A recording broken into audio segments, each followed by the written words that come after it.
Tutti noi conosciamo la regina Elisabetta II come una dei sovrani più longevi degli ultimi decenni. Classe 1926, salì al trono del Regno Unito nel 1952, rimanendoci ad oggi per ben 68 anni. Tuttavia, non tutti sanno che ben 16 paesi le si rivolgono con l'appellativo di Sua Maestà.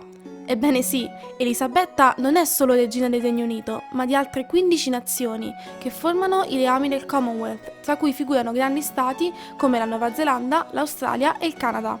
Ma facciamo un passo indietro. Come si è arrivati a questa situazione? L'impero britannico è da sempre stato uno dei regni più grandi e estesi dell'età moderna, arrivando a coprire nel 1920 un quarto dell'intera superficie terrestre. La corona britannica possedeva colonie in ogni continente, in particolar modo in Asia e Africa, che fungevano da punti strategici per scambi commerciali e che conferivano al Regno Unito lo status di superpotenza a livello internazionale, grazie allo sfruttamento delle risorse e delle ricchezze provenienti dalle colonie. A seguito delle rivolte per l'indipendenza scoppiate in America e in Asia, molte colonie riuscirono a rendersi autonome rispetto all'impero, avviando un processo di decolonizzazione iniziato con l'indipendenza dell'India nel 1947 e terminato esattamente 50 anni dopo, con l'accordo su Hong Kong tra Cina e Regno Unito nel 1997. Perché è allora ancora possibile parlare di reami ad oggi? Durante il processo di indipendenza, 6 stati, tra cui Australia, Nuova Zelanda e Canada, decisero di adottare un sistema che rendeva le nazioni totalmente autonome, ma che riconosceva comunque alla regina il ruolo di capo dello Stato. Questo concetto quindi slegava del tutto le nuove nazioni dall'influenza del Regno Unito, stabilendo unicamente un rapporto tra la regina Elisabetta e lo Stato. Non è corretto quindi supporre che il Regno Unito abbia una particolare influenza sugli altri reami del Commonwealth, perché la regina ricopre il ruolo di capo dello Stato in ognuna delle 16 nazioni.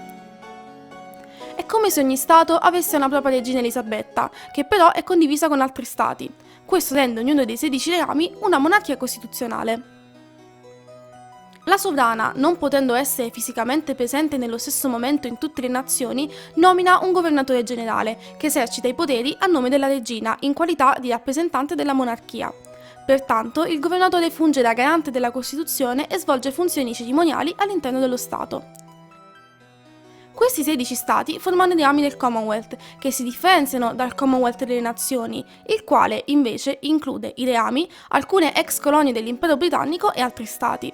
Questa organizzazione intergovernativa, al cui vertice, almeno simbolico, è posta la regina Elisabetta, ha come obiettivo quello di garantire giustizia, diritti umani e democrazia, ed è la seconda più grande organizzazione intergovernativa dopo le Nazioni Unite. Attenzione però! Il Commonwealth delle Nazioni, seppur con nomenclatura simile, è un'organizzazione tra stati, non un modello governativo, come invece lo sono i reami del Commonwealth. Questi includono Canada, Belize, Bahamas, Barbados, Giamaica, Grenada, St. Lucia, Antigua e Barbuda, Australia, Nuova Zelanda, Papua Nuova Guinea, Tuvalu, Isole Salomone, St. Kitts e Nevis, St. Vincent e Grenadine, più il Regno Unito. Oggi i reami affrontano ancora un forte dibattito tra coloro che ritengono sia giusto conservare un'istituzione monarchica come garanzia di stabilità del paese e coloro che invece non reputano necessaria la sua presenza in uno Stato sovrano indipendente.